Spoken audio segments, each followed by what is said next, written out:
Welcome to Alien's Shadow.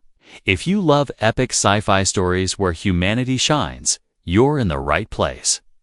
Don't forget to like, comment, and subscribe for thrilling HFY adventures. Join us and be part of the journey. Asterisk, the silent chase wind howled through the narrow canyon, sharp like a blade against bare skin. Jara held her daughter close, her feet bleeding as she ran over jagged rocks. The child didn't cry, didn't scream, she just clung tightly to her mother's chest. Her small arms wrapped around her neck. Behind them, red lights flickered in the storm. Tracking drones hunting by heat and scent, Jara's heart pounded with panic. Not from fear for herself, but for her child. She whispered in Yuna's ear. Just a little more. Little star. Hold on. Dust swirled around them like a living creature, making it hard to see. But Jara didn't stop. She knew if they slowed, the drones would catch them. And Yuna would be taken back. The memory of the breeding compound burned in her mind. The metal cages, the screaming mothers, the cold eyes of their alien masters. Jara had escaped alone with her daughter, crawling through sewage pipes, hiding under corpses, and now running toward a rumor. A human man lived out here, far from cities, far from laws. Some said he hated all aliens. Others whispered he once saved one. Jara didn't care what was true. Had no other choice. Lightning cracked above, revealing a small building in the distance, hidden between crumbling cliffs. Her knees buckled, but she forced herself forward. Clutching Yuna even tighter, another drone zipped above. Scanning the rocks with blue beams, Jara ducked into a crack between boulders and held her breath. The drone hovered, then moved on, and she stumbled out, dragging herself to the door. She pounded her fist against the metal gate, her voice dry and cracking. "Please, anyone, help us. I beg you." There was no answer, just the wind and the blinking red light from a camera above the door. She looked into it, her eyes wide, showing no weapons, only desperation. "I'm not your enemy," she said slowly. "I'm just a mother, inside the shelter." The man watched her on the screen. He had a rough beard, tired eyes, and a scar over his cheek. His hand rested on a plasma rifle, finger on the trigger. He zoomed in, saw the child, saw the bleeding feet, saw the bruises on her arms. He sighed, then stood, grabbing his coat. Jara's legs finally gave up, and she collapsed by the door. Curling around Yuna like a broken shield, the drone lights returned, growing brighter behind them. Then the door hissed and opened, just enough for a voice to come through. "You've got 5 seconds to tell me why I shouldn't shoot the human," said. Jara raised her face, her lips shaking, because she's innocent. He looked down, saw the girl sleeping in her arms, dirty but breathing. "Are they after you?" he asked, his voice like gravel. "Yes," she said. "But not just me, they want her." He stepped out, scanned the canyon, saw the lights moving closer. "Inside," he said. Quickly, she hesitated, afraid it might be a trap, but then she saw him kneel and scoop the child into his arms. Jara followed, limping, her body screaming in pain. The door shut behind them with a heavy thud, sealed tight with magnetic locks. Inside, it was warm and dim, filled with old tools, cables, and strange machines. Rook laid Yuna gently on a padded bench and pointed his rifle at Jara again. "Sit," he ordered, "and don't move unless I say." Jara sat, breathing hard, eyes on her child. "I'm not here to harm you," she said. "I just needed somewhere safe." "You picked the wrong species for safety," he muttered, checking the outside cams. Jara studied his face, rough but not cruel, tired but not cold. "I heard stories," she said, "that a human helped someone once. I hoped it was you."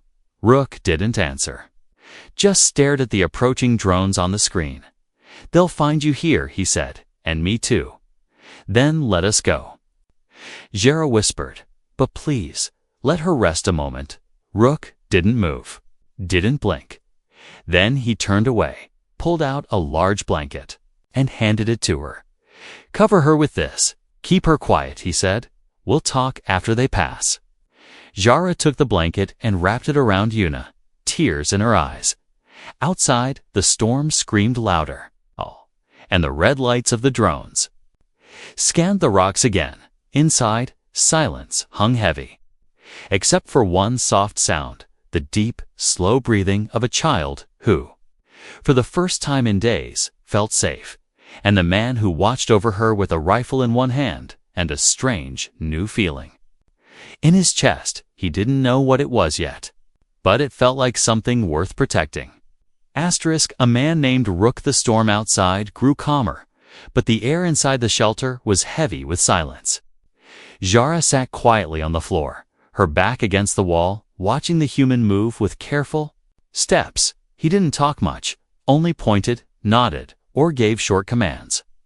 She had heard many stories about humans, violent, ruthless, war-loving creatures, but this one didn't match them. His name, she learned, was Rook. He didn't say it proudly, just muttered it when she asked what to call him. He offered her a bowl of heated protein stew and sat on the other side of the room, always near his weapon. Jara took the food slowly, sharing most of it with her daughter, who was still curled up under the warm blanket. The child ate with weak hands, then smiled softly before falling back to sleep. Rook watched her for a long time, then spoke without looking at Jara. "Why are they hunting you?" he asked. Jara lowered her eyes, then told him everything: the slave compound, the cages, the forced breeding, the escape, the whispers of a human who once helped an alien girl. Rook didn't interrupt, didn't ask questions, just listened.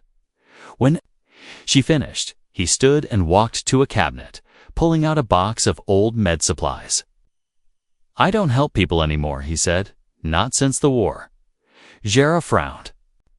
"Then why did you let us in?" Rook paused, then pointed at her daughter. "Because she looked at me like my sister's kid used to." He sat beside the bench where Yuna lay, gently checking her forehead for fever. "My family's gone," he said after a while, burned alive in a Thawne raid during the ceasefire. Jara's breath caught in her throat, unsure what to say. "I joined the retaliation squads," he continued. "Did bad things. Worse than I can say." He stared at his scarred hands. "I thought revenge would help, but it just made me hollow." Jara looked at him with new eyes, not as a monster, but as a man filled with old wounds. "She's all I have," she whispered. "If they take her, I'll stop breathing." Rook stood and adjusted a sensor near the wall. "I won't let that happen." The words hung in the air, firm and final. Jara blinked, surprised. "Why?" He didn't answer right away, just checked the drone signals outside. "They're still circling," he said, "but they haven't locked on yet." Then he turned toward her, his voice low. "I don't like slavers." Jara gave a small smile for the first time. "Then we agree on something." Suddenly, the alarm beeped. A new signal appeared near the west ridge. Rook snapped into motion, grabbing his rifle and activating the scrambler field. He looked at her. Basement trapdoor, far wall, under the metal box. "Hide there." Jara rushed to it, lifting the heavy panel and gently lowering Yuna inside, then followed herself. The space was tight and dark. With only a small air vent, she could hear movement above. Rook's boots stepping silently across the floor. Then, nothing. Minutes passed like hours, until finally the door opened and Rook helped them out again. It was just a scout drone passed right by, he said, breathing hard. Jara wiped her sweaty face, heart still racing. "You saved us again," she whispered. Rook shrugged. "Don't read into it." Hush. But she could see it now beneath a rough voice and guarded eyes. There was a man who still cared. That night, after securing every alarm and camera, Rook brought out 3 plates and shared a full meal. Yuna sat beside him, giggling as he tried to pronounce her name in her language. Yora watched in quiet wonder as her daughter leaned against a human's arm without fear. Rook glanced at Jara once. "She's strong," he said, "like her mother." Jara didn't know how to reply, so she only nodded, later, after Yuna slept again. Jara sat near the heater and spoke softly. "My people believe in soul debt." She said, "If someone saves your life, you owe them forever." Rook scoffed. "I'm not collecting debts." Jara smiled gently. "It's not about payment. It's about honor." Rook stared at the flames in silence, his eyes far away. "Used to believe in things like that," he said. "Before the war made everything dirty." Jara looked down, then whispered, "Maybe it's time someone cleaned it again." Outside, the night grew colder, but inside, something warm had started to grow. A man who had lost everything, and a mother who had nothing left now sat under the same roof. And in between them, a child who still believed the world could be kind. The hunter's close Ainalo hum echoed across the canyon hills as red lights flickered in the clouds above. 3 drones moved slowly through the sky, circling like vultures, searching for movement below. Inside the shelter, the screen lit up with alerts, blinking in quiet but urgent rhythm. Rook leaned forward, studying their patterns. "They've adjusted their search grid," he muttered. "They know someone's hiding out here." Jara stepped beside him, her eyes sharp. "Then they're close." Rook nodded. "We've got maybe an hour before they sweep this ridge." Yuna sat cross-legged near the heater, drawing shapes in the dust with her tiny fingers, unaware of the danger growing above. "We need to hide," Jara said quickly. "We can run again." "No," Rook said firmly. "You run, they catch you, they kill me. And the kid ends up back in chains."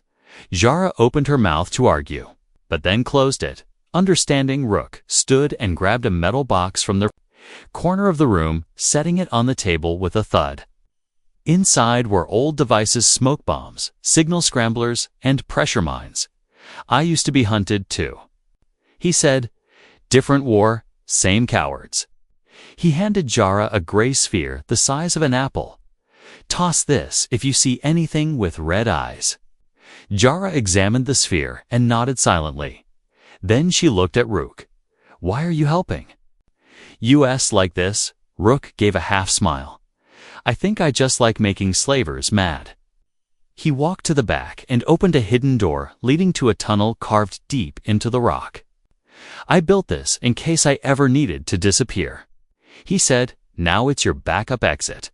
The tunnel stretched for hundreds of meters, ending in an overhang that looked out over a dry riverbed. "There's a false heat signature rigged at the far end," he explained. "It should draw at least 1 drone away." Jara turned to him, her voice low. "You planned for war. I planned for regret." He said softly, "That always shows up sooner or later."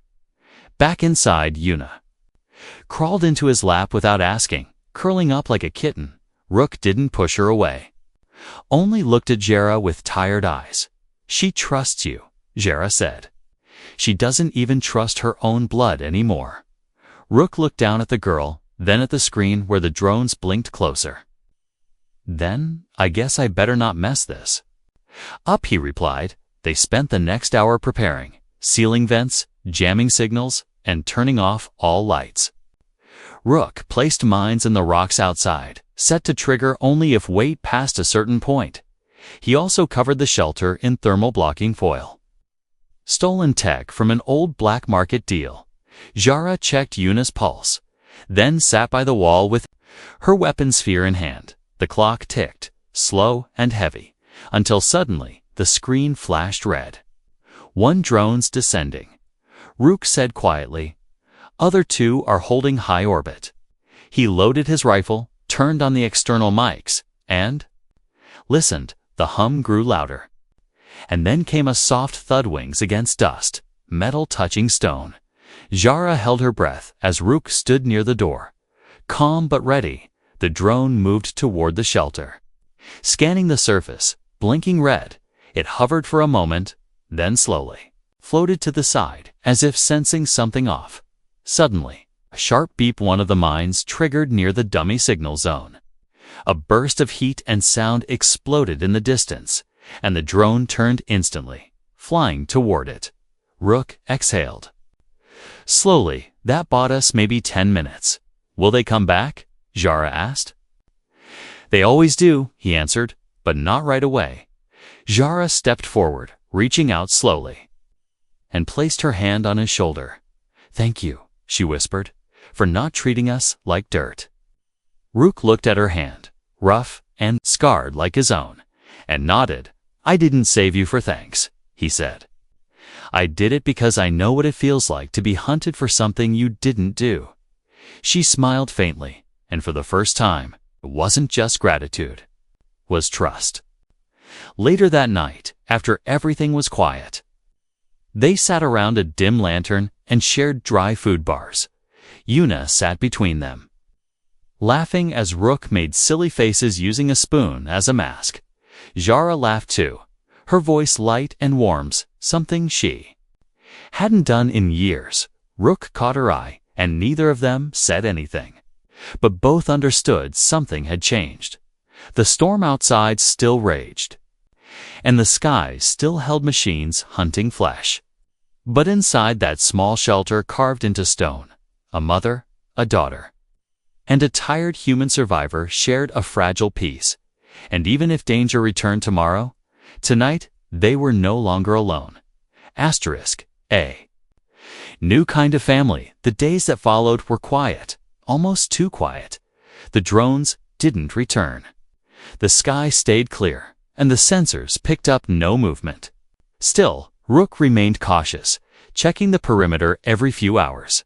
Always armed, always watching. But inside the shelter, something softer began to take root. Jara cleaned the floors, repaired broken vents, and organized the storage room without being asked. Yuna helped too, carrying tools in her little hands. Laughing when Rook called her junior engineer, Rook didn't smile often, but when he did, it was because of her. One evening, Jara cooked a warm stew using native roots and dried protein. The scent filled the shelter, making it feel less like a bunker and more like a home. Rook sat at the table with his hands folded, watching them eat. He had been alone so long. He'd forgotten what family dinners looked like. After the meal, Yuna curled up in Rook's blanket and fell asleep near the heater.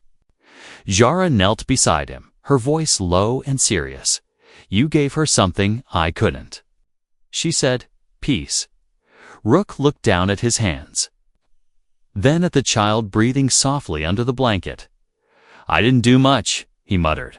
I just opened a door sometimes, Jara replied. That's all it takes to save a life. They sat in silence, listening to the soft hum of the heater. Then Jara reached into her pouch and pulled out a small glowing stone. It pulsed gently with violet light, smooth and warm to the touch. This is a life bond token, she said. Where I come from, we give it to those we vow to stay beside. Rook's eyes narrowed. You don't owe me anything. Jara shook her head. This isn't debt, it's choice. She held it out, and for a moment, Rook hesitated. Then, slowly, he took the stone and closed his hand around it. The warmth spread through his fingers and into his chest. Jara smiled softly.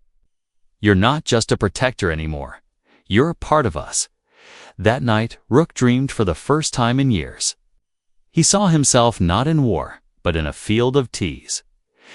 Strange flowers, with Yuna chasing glowing insects, and Jara watching with calm eyes. When he awoke, he didn't reach for his rifle first. He just sat up and breathed. Letting the peace stay a little longer, the next morning, he taught Yuna how to fish using a magnet line. She caught nothing, but she clapped every time the hook splashed. And Rook laughed quietly each time. Jara watched them from a distance. Hands on her knees, her heart full.